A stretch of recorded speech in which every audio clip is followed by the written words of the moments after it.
So now let's take a look at the physical aspect of this. So as you can see up here, we have the Samsung logo as well as the camera, which I think is 3 megapixels, I want to say, but you know, it's good enough for when you want to take a quick selfie or if you want to do pretty much anything else.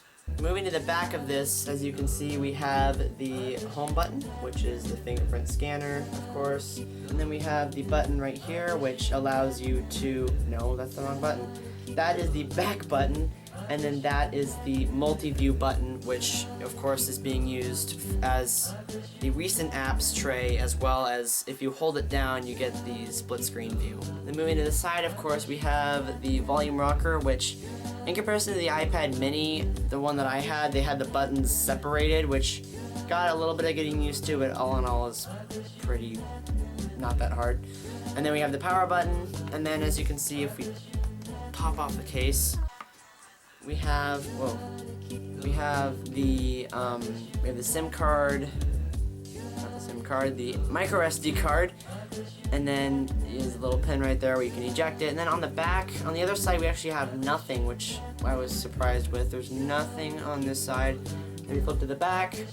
Here's the back right here. There's the 8 megapixel camera, which is really good for taking video. This thing actually takes, I think, 1080 video. So I'll do a quick camera test for you guys. Here is a few photos that I've taken kind of around my area. They're really nice photos, as you can see. And then here is a time lapse that I shot the other day.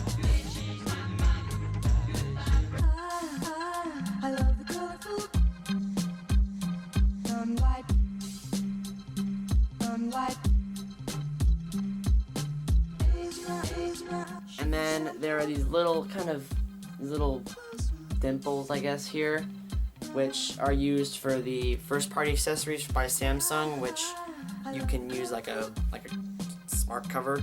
Now, for the review of this tablet, I will not be going over the specs, mainly because I'm not all that interested in the specs, and second, because whenever I watch a review video, I don't normally enjoy it all that much, so I won't be going over it. However, I will be putting it in the description for you guys. So I'm filming this about a week after I unboxed it, like you just saw, and I gotta say, this thing is freaking amazing. Everything is just so snappy and fluid, as you can see here. Just very, just all around a great experience in terms of Android. Like, this is my first time using Android daily, and I gotta say, it's a very welcoming entry into it. So the battery life, that's one thing that people are normally worried about in tablets. This thing gets pretty good battery life on normal. However, if you do put it, I have it in power saving mode right now, as you can see. If you put it in power saving mode, that will help out the battery life quite a bit. I had it on and I barely use it, and it's at half battery. I use it pretty moderately. But if you have it off of power saving mode, which what power saving mode does is it limits the data and it restricts some of the background data and all that. So if you do want to get a lot of battery life out of this tablet, which you can, I would recommend putting it into power saving mode. I honestly haven't seen a difference in performance at all when it comes to doing things. It still runs everything properly. I think it just limits some, mostly background data. So one of the main reasons I bought an Android tablet in the first place and switched from Apple is the storage, mainly. The storage is just, oh my god, the storage is great. And Samsung does such a great job with the file management in this too. Like, they have one part for device storage, which you can see here, and then they have a part down here for the SD card as well, and they make it really easy to navigate it. And there's, of course, there's apps and stuff that you can use, but I personally have had an issue with the regular one they have built in. Another cool thing is the widgets. Now, as you can see, I have kind of the main peasant widgets here. I just have the clock and the weather, and of course the Google tab, which I don't use very often, but you know, it's there in case I need it. And you know, I'm fine with this. I might add a few more in the future, but you know, this is good enough for now.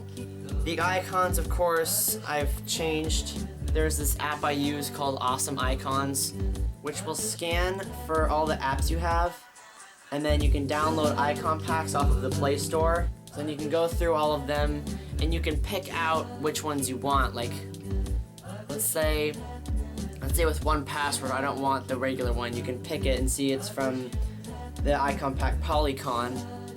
And then you can click OK and it'll create a shortcut, which I don't really see a difference in the whole shortcut thing. I think it works just fine. It's not like it takes a really long time. It boots up really well, and honestly, it's made it look a lot better. Like all of these, I couldn't have gotten these all with the same icon pack. I have to use some type of third-party thing like I have with Awesome Icons. And then the launcher I'm using is called Nova Launcher here. It looks pretty much like the Google Now launcher. I haven't seen a difference with it, but Nova Launcher gives you a lot more settings, as you can see. It gives you, like, with desktop, you can have like a grid, or you can change pretty much anything you want. You can do infinite scrolling. I have it on darkness mode right now, and you can have it where it turns on when it gets dark outside, which is a welcomed feature. And you can change pretty much anything you want with this. I mean, there's really no limit. Like, all in all, Nova Launcher is a really good launcher, I've noticed, for Android, and I highly recommend it. Although Nova is a free version of it, the Prime version, I haven't really seen a significant difference. I think it's like $4 on the Play Store. I wouldn't get it because there's no real change in all of them. I think you just get unread count badges, which I'm pretty sure you can get as something by itself from the Play Store, but other than that, it works really well, and I highly recommend you get it. Now, one thing I realized the other day is how easy it is to transfer files in between your computer and the tablet. Now, we filmed the monkeys video, which you can check out in the top right, whichever corner that is. When we filmed that video, we actually filmed it on Connor's iPhone because I didn't really want to use this. It's just bulky and it doesn't really take very good video, to be honest. So when we filmed that video, we filmed it on his iPhone. Now, we were trying to get it off of here onto the computer so we could edit it, and it was a real pain in the butt trying to get it from the iPhone to the computer. We had to do this whole thing where he would upload to Google Drive and then he would share it with me and we had to download it. It was just one big cluster cuss of just files, and wherever they went and made sure they did everything, it's a pain in the butt. And having this is really helpful when it comes to transferring files. You just plug it in, or you can, pop out the SD card and then just plug it in there. I was able to actually transfer over the video when we showed it in the literature class, pop it into the teacher's computer, and then that was it. It was really easy. Now, one feature that all Android tablets have, at least new ones, they have the split screen feature, which I can show you here, where you can pretty much just, like, YouTube and then Chrome. You can have them both going side by side here, which I thought I would use more often than I actually do, which in fact I don't. I don't use it all that I don't use it all that often, but it is a nice feature. The one I use the most is picture-in-picture, which, as you can see, I'm playing the monkeys video, and then I can just do a little pop-up here, and I can kind of move it around. I can resize it, make it bigger, make it smaller.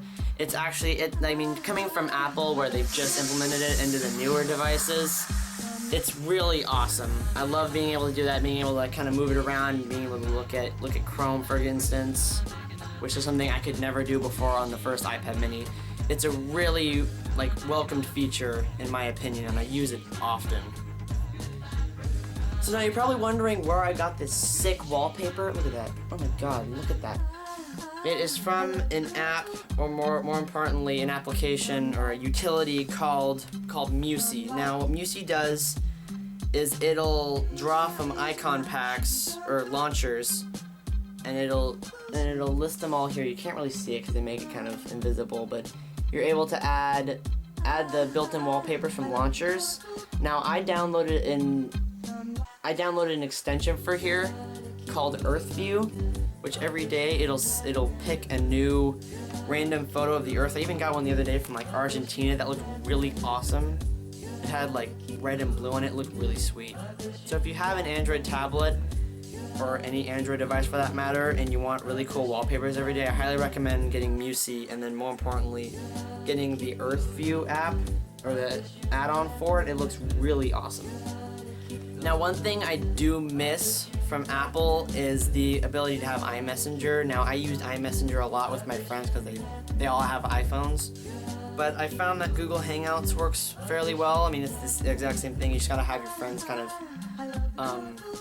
install the app and then use it through there. But other than that, I haven't really seen anything that I've missed from Apple, to be honest. I mean, I guess the ability to be able to easily transfer music, but you know, you can just use the music library like through the file explorer on your computer and then just drag and drop them onto there. So that'll pretty much do it for me today, guys. Thank you so much for watching. I hope you guys enjoyed this review. It's something a little bit different I've never really done on the channel, mainly because I have no money to go out and buy this fancy stuff, but that's it. That's the review of the Samsung tablet, in my opinion.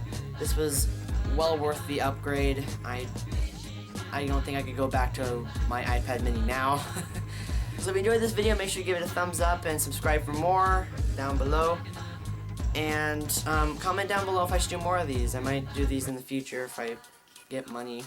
So that's about it, guys. Thank you so much for watching, and I will catch you in the next video.